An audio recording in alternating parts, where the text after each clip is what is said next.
আসসালামু আলাইকুম। আমি আজকে একটু জাস্ট কম সময়ের জন্য এসেছি, মেইনলি বলার জন্য যে আমরা এর আগের ভিডিওটা আমি একটা করেছিলাম যে স্বরাষ্ট্র উপদেষ্টা বলেছে যে কোনো 24 এবং 25 ফেব্রুয়ারি নিয়ে কোনো হবে না, মানে কোনো কমিশন হবে না, হবে বলেছে, তারপর আবার হবে না বলেছে, এবং লাস্ট গতকালকে আবার বলেছে যে একটা কমিটি হবে। এখানে হচ্ছে একটা শুভঙ্করের ফাঁকি আছে। আমরা এটা, এই যে বিক্রম মিশ্র এই দেশে এসছে, এটার সাথে সবাই আমরা অঙ্ক মিলাইতে পারি যে এটা আসার পরেই এই কমিশনটা রোহিত করা হয়েছে যে এরকম কোনো কমিশন হবে না। এখন আমরা যখন এটা নিয়ে প্রেশার দিলাম, রিটায়ার্ড অফিসাররা এটা নিয়ে ভোকাল হলাম, তখন বলতেছে যে হ্যাঁ এখন কমিটি হবে।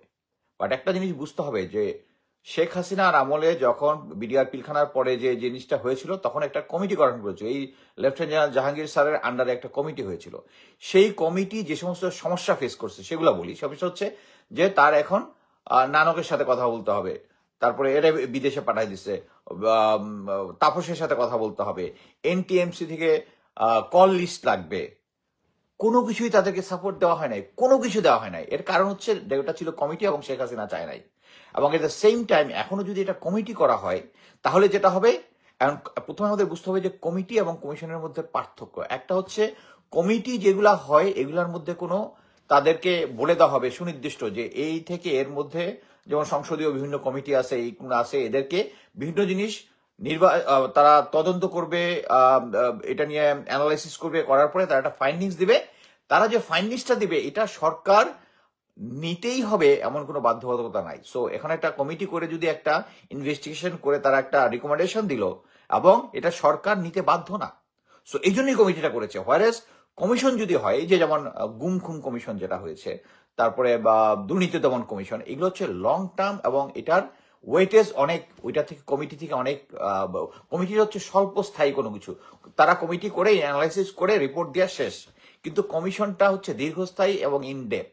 এবং একটা কমিশন যখন এটা করবে তখন সে ইচ্ছা করলে এনটিএমসি থেকে এটি ইনভেস্টিগেশনের জন্য বিভিন্ন লোকজনকে ডাকতে পারবে, সে যে পদেরই হোক। সে ইচ্ছা করলে ডক্টর ইউনুসকেও ডাকতে পারবে তার এখানে সাক্ষী দেওয়ার জন্য।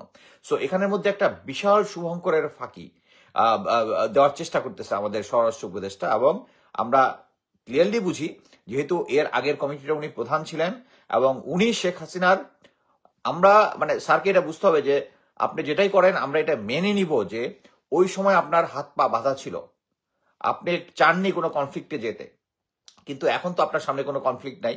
সো আপনি কেন ভারতের প্রেসারে মানবেন? এবং এটা কিন্তু শেষ পর্যন্ত কিন্তু আপনি নিজের ঘাড়ে জিনিসটা নিয়ে আসবেন। আইন উপদেষ্টা কিন্তু অলরেডি আপনার ঘাড়ে দোষটা কিন্তু চাপিয়ে দিয়েছে।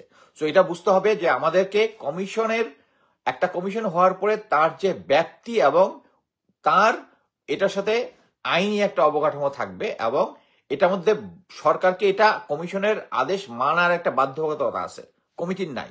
সো আমরা কোনো কমিটি মেনে নিব না। 5 দিন সময় দিয়েছেন আপনারা, কাইন্ডলি এটাকে কমিশন, এবং আরো একটা ইম্পর্টেন্ট জিনিস হচ্ছে কমিশন হলেই হবে না, এটাকে যদি আপনারা এখন আওয়ামী লীগ আমরা একজন জেনারেলকে দেন, একজন সচিবকে দেন, তাইলে তো হবে না। ওই আমলের মোট কথা হচ্ছে বাছাইকৃত। আমি মনে করি যে এটা সবচেয়ে বেস্ট হবে হচ্ছে Hasan Nasir sir, brigadier Hasan Nasir sir এটার সাথে অনেক ধরে কাজ করতেছে। সেই যেহেতু আগের কমিটিতে ছিল, হয়তোবা এই কমিটিতে নেওয়ার ব্যাপারে তার একটা বাধ্যকতা থাকতে পারে। কিন্তু আমার মনে হয় স্যারের অ্যাডভাইস নিয়ে, আমি নিজে চোখ বন্ধ করে মনে করবো যে মেজর জেনারেল ALM ফজলুর রহমানকে প্রধান হিসাবে, এবং আরো অনেকজন আছে, আমি মনে করি অনগ্রাউন্ডে যেহেতু ওখানে কাজ করছেন হাসান নাসির স্যার, স্যারের অ্যাডভাইসে অ্যাটলিস্ট এই কমিটি গঠন করার আগে আমরা যেন শুনি না যে হঠাৎ করে মানে কিছু লোককে আপনারা জাস্ট হঠাৎ করে দিয়ে দিলেন যার ব্যাকগ্রাউন্ডে সামথিং ঘাপলা আছে, যারা ভারতের হেজিমনির কাছে মাথা নত করবে। একটা জিনিস মনে রাখবেন, আমি যে গত ইয়াতে বলেছিলাম যে বিক্রম মিশ্র সেনাপ্রধানের সাথে দেখা করেছে, ইট ইজ ফার্দার কনফার্ম। কিন্তু আমি যেটা বলতে চাচ্ছি সেটা হচ্ছে এইটার কারণটা কিন্তু আরো ওয়াইড। সেনাপ্রধান এবং বিক্রম মিশ্র ভালো মতোই জানে, যদি তারা একটা মিটিং করে এবং এরকম একটু লুকাবাছা করার চেষ্টা করে, এটা শেষ পর্যন্ত এটা গোপন থাকবে না। সেনাপ্রধান চরমোনায়ের পীরের সাথে করছে, ওইটা তো আমি নিজে এক্সপোজ করে দিছি। সো এরকম একটা বড় জিনিস তো আমার আগে সাংবাদিকরা পেয়ে গেছে, এই জিনিসটা যে এই গ্যাপের মধ্যে কোথায় আছে। সো তারা ভালো মতো জানে ইনফরমেশনটা ইয়া হবে, বাট তাদের যে মেইন এম ছিল সেটা হচ্ছে দেশের জনগণকে বোঝানো যে স্টিল সেনাপ্রধান এক যে big stakeholder. Mind it, আমাদেরকে বোঝাচ্ছে যে এখন যে পরিস্থিতি চলতেছে, আমি মনে করি প্রফেসর ইউনুস এবং তার সরকার দিন দিন পাওয়ার গেইন করতেছে, জেনারেল ওয়াকার গেইন মানে পাওয়ারটা লুজ করতেছে। এই সময় একটা ইয়া দেওয়া, কি বলে, একটা মেসেজ দেওয়া যে বিক্রম মিশ্র এসে সেনাপ্রধানের সাথে দেখা করে মানে his a one of the biggest stakeholder. হবে না, এই জিনিসটা মেনে নেব না আমরা।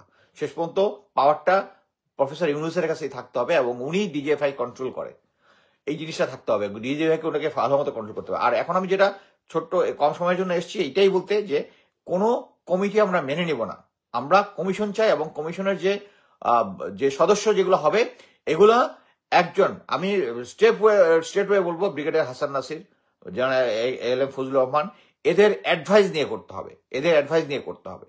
ধন্যবাদ।